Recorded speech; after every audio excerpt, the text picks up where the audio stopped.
जय हिंद दोस्तों, जैसा कि आप सभी को पता है कि इंडियन आर्म फोर्सेस में कई सारे ऐसे रैंक्स होते हैं जिन पे आप ज्वाइन कर सकते हैं। आप देखते होंगे कि कई सारे ऐसे लोग होते हैं जो इंडियन आर्म फोर्सेस को जब ज्वाइन करते हैं तो वो बोलते हैं कि वो ऑफिसर बने हैं, उन्होंने रिटन एग्जाम दिया, उन्होंने एसएसबी इंटरव्यू दिया।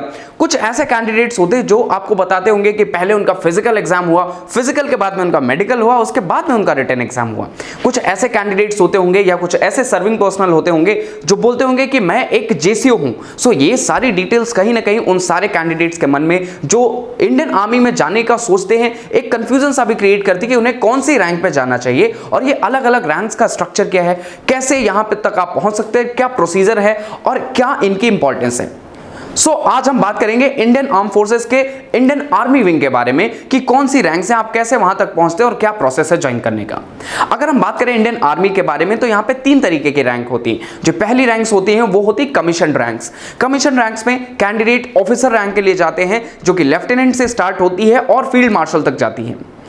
दूसरी जो रैंक्स होती हैं वो होती हैं जूनियर कमीशन ऑफिसर्स की। जूनियर कमीशन ऑफिसर्स वो होते हैं जो सिपाही से ज्वाइन करते हैं और धीरे धीरे एज के साथ में जब उन्हें एक्सपीरियंस हो जाता है तब उन्हें ये रैंक्स दी जाती हैं। और तीसरे होते हैं एनसीओज जिनको हम बोलते हैं non commission officers. Non commission officers कौन से होते हैं इनके बारे में भी हम बात करेंगे। ये वो होते हैं जो आप बात करते होंगे कि देखा होगा पहले फिजिकल होता है, फिर मेडिकल होता है और उसके बाद में जिनका रिटन एग्जाम लेके ज्वाइन करते हैं, जो सिपाही से भर्ती होकर आगे तक जाते हैं, उनके बारे में बात करेंगे। अब ये तो हमें पता चल गया कि अलग अलग जो रैंक्स हैं, अब हम इन्हें पहचानेंगे कैसे। कैसे हमें पता चलेगा कि कौन सूबेदार है, कौन एक लेफ्टिनेंट है। कैसे हमें पता चलेगा कौन एक सूबेदार मेजर है और कौन एक मेजर है। हम बात करेंगे एक एक ऑफिसर के बारे में, हर एक डिटेल आराम से, बहुत ही माइन्यूट से।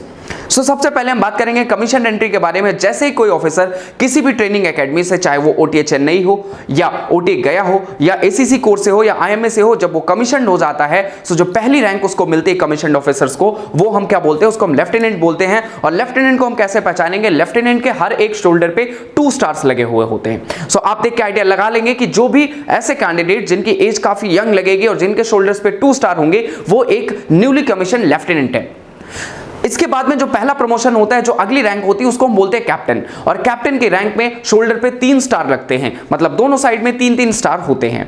जो अगली रैंक आती है वो होती है मेजर की, और ये भी एक कमीशन ऑफिसर होता है। ये 3rd रैंक होती है। मेजर के हर एक शोल्डर पे एम्बलम लगा होता है, जो कि हमारा राष्ट्रीय चिन्ह है, वो लगा हुआ होता है।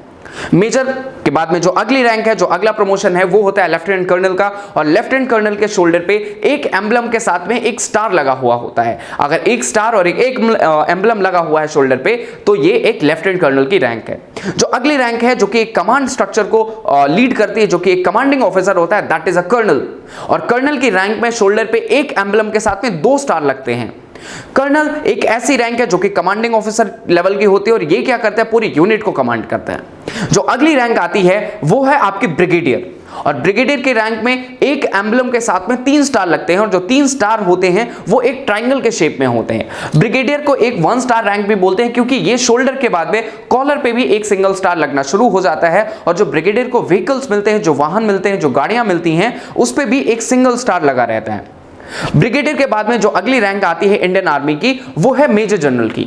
मेजर जनरल के रैंक में 1 स्टार और एक क्रॉस स्वॉर्ड लगा रहता है उनके शोल्डर पे, और ये 2 स्टार रैंक होती है। आप कॉलर पे 2 स्टार लग जाते हैं मेजर जनरल के। मेजर जनरल जो होता है कमांडिंग ऑफिसर से और ब्रिगेडियर से जस्ट बाद में दूसरा होता है। और अगर हम इंडियन आर्मी में टॉप से बात करें तो ये 4th हाईएस्ट रैंक है।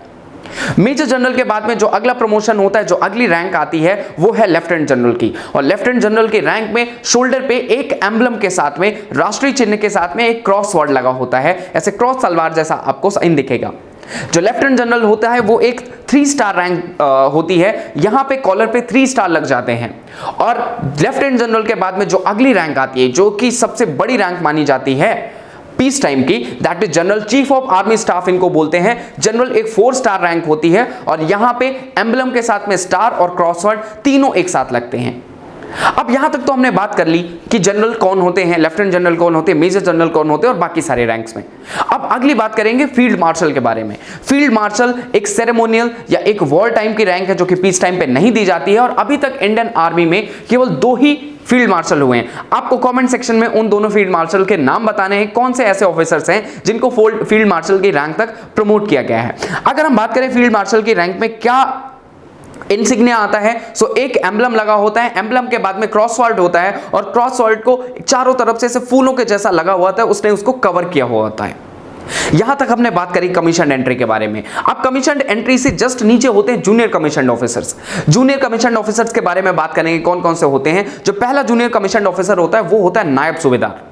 नायब सूबेदार के शोल्डर पे एक सिंगल स्टार लगा होता है और उस स्टार के जस्ट बगल में एक रेड और येलो कलर की स्ट्रिप लगी रहती है, एक पट्टी लगी रहती है, उसके बाद में एक सिंगल स्टार होता है। तो आपको देख के लग जाएगा कि ये एक नायब सूबेदार है। नायब सूबेदार के बाद में जो अगली रैंक आती है वो है सूबेदार की। सूबेदार एक 2 स्टार रैंक होती है जो कि शोल्डर पे लगती है। अब इंडियन आर्मी में जो लेफ्टिनेंट होता है वो भी 2 स्टार होता है और जो सूबेदार होता है वो भी 2 स्टार होता है। डिफरेंस कैसे करेंगे? देखिए, जो सूबेदार होता है उसकी एज कम से कम 45-50 के आसपास होगी, क्योंकि सर्विस में प्रमोशन के साथ साथ ये रैंक आती है। और जो लेफ्टिनेंट होगा उसकी एज बहुत ज्यादा 25-26 होगी, क्योंकि वो एक न्यूली कमीशन्ड ऑफिसर होता है। उसके अलावा जो सूबेदार होता है उसके शोल्डर पे 2 स्टार के साथ में एक रेड और येलो कलर की स्ट्रिप, एक पट्टी जैसी यहां पे लगी रहती है, जिससे आपको देख के आइडिया लग जाएगा ये एक सूबेदार है। सूबेदार के बाद में जो अगली जूनियर कमीशन ऑफिसर की रैंक है दैट इज सूबेदार मेजर। और फिर से सूबेदार मेजर एक सिंगल एम्बलम लगा रखता है शोल्डर पे, जैसे कि आपने देखा होगा मेजर एक लगा के रखता है। डिफरेंस फिर से वही है एज का, और दूसरा एक रेड एंड येलो कलर की स्ट्रिप जो होगी वो उसके शोल्डर पे लगी हुई दिखेगी। ये तो हमने बात कर ली कि जूनियर कमीशन ऑफिसर्स की जो रैंक है। अब इसमें भी 2 रैंक और आती हैं। कभी कभी जो बहुत ही एक्स्ट्राऑर्डिनरी सर्विस में कुछ करते हैं या जिनका सर्विस रिकॉर्ड बहुत अच्छा रहता है, उनको 2 और ऑनरेरी रैंक अवॉर्ड करी जाती हैं। वो है ऑनरेरी लेफ्टिनेंट की और ऑनरेरी कैप्टन की। ये दोनों रैंक जूनियर कमीशन ऑफिसर्स को दी जाती है और ये साल में 2 बार दी जाती हैं। कब दी जाती हैं? 26 जन को जो कि रिपब्लिक डे है उस दिन, और 15 अगस्त जो कि इंडिपेंडेंस डे है उस दिन। इन दोनों दिनों में अगर कोई जूनियर कमीशन ऑफिसर्स ने बहुत अच्छा सर्विस किया हुआ है तो उसको ये 2 ऑनरेरी रैंक और दी जा सकती हैं। अब बात करेंगे कि कौन से ऐसे ऑफिसर्स हैं या कौन से ऐसे लोग हैं जो नॉन कमीशन ऑफिसर्स बनते हैं, एनसीओज बनते हैं। सो इस पे जो पहली रैंक है वो है सिपाही। सिपाही इंडियन आर्मी का जो सबसे छोटा स्ट्रक्चर है, अगर मैं बात करूं ऑफिसर्स की या जो रैंक है उसके कैटेगरी में, वो सबसे पहली रैंक होती है सिपाही। सिपाही के यूनिफॉर्म पे कोई ऐसा स्पेशल बैज, कोई ऐसा स्पेशल इंसिग्निया नहीं होता जिससे आपको पता चल सके। हाँ, प्लेन यूनिफॉर्म देख के आपको आइडिया लग जाएगा कि ये एक सिपाही है। सिपाही के बाद में जब पहला प्रमोशन होता है एनसीओ में, तो पहले प्रमोशन के बाद में लांस नायक बनता है। और लांस नायक के यहाँ पे शोल्डर पे ना लग के आर्म पे एक सिंगल पट्टी लगती है जो कि येलो एंड रेड कलर की होती है। लांस नायक के बाद में जो अगली रैंक आती है वो होती है नायक की। नायक के शोल्डर पे यहां पे जैसे आपने देखा होगा कि शोल्डर नहीं मैं बोलूंगा, आर्म होगा। आर्म पे जैसे आपने देखा लांस नायक के एक स्ट्रिप होती है, वैसे ही नायक के 2 स्ट्रिप्स हो जाती है। और इसके बाद में जो अगली रैंक आती है वो है आपकी हवलदार की। हवलदार के आर्म पे 3 स्ट्रिप्स लगे होते हैं